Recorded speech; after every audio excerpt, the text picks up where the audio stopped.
To see guys, but I want to just explain a couple quick things about how to deal with stress and how I deal with stress. This may or may not be important for you. You may not care. If that's the case, you could just go to a different video. But I'm going to post different books on Audible that I like to listen to. One of them right now is called It Takes What It Takes by Trevor Moawad. I listen to it on Audible. So I have 5 things that I use to deal with stress, and I think it might be helpful for you guys. One is positive audio.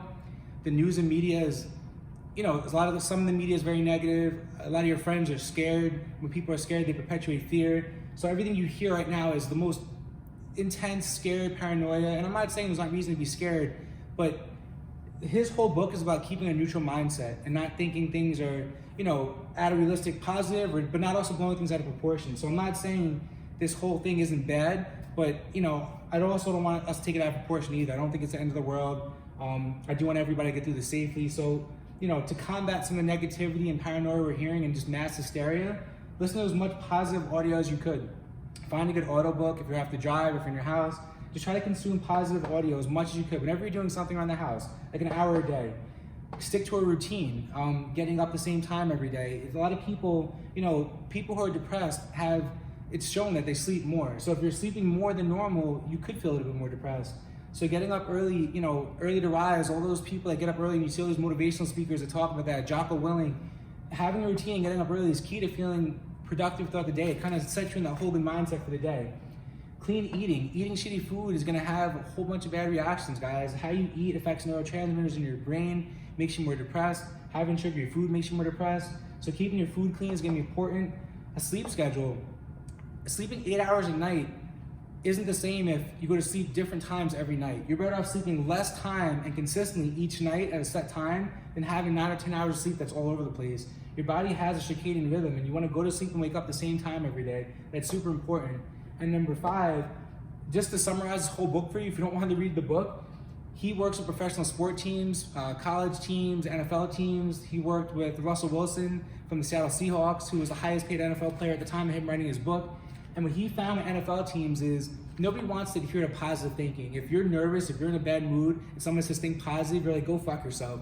So what he found that people don't want to hear positive thinking, which is fine, but if he can get players to not say negative shit out loud, this practice sucks, the game's going bad.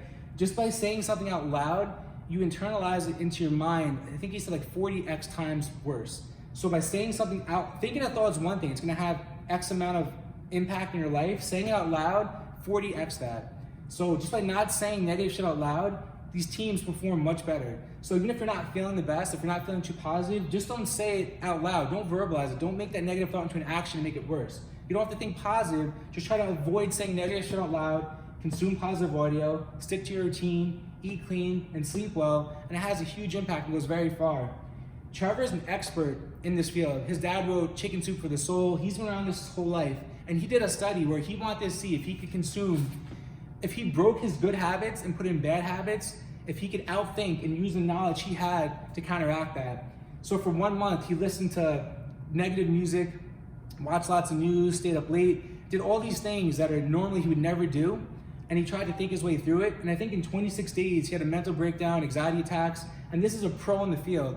So what this shows you is that no matter how geared you are, how much knowledge you are at, using self-help and all this stuff, if you have enough negative forces pushing into your life, you can't combat that. It's just like people say you can't get in good shape, you can't out-eat a bad diet, you can't train hard enough to burn off calories. If you're working out so hard but you're eating tons of shit, it won't work. So it's like you can't be in a positive state of mind if you're consuming so much negative shit around you. So watch what you consume, watch what you watch what you say. Try to stick to your routine, check out this book, listen to the positive audio, and I hope you guys have a great day.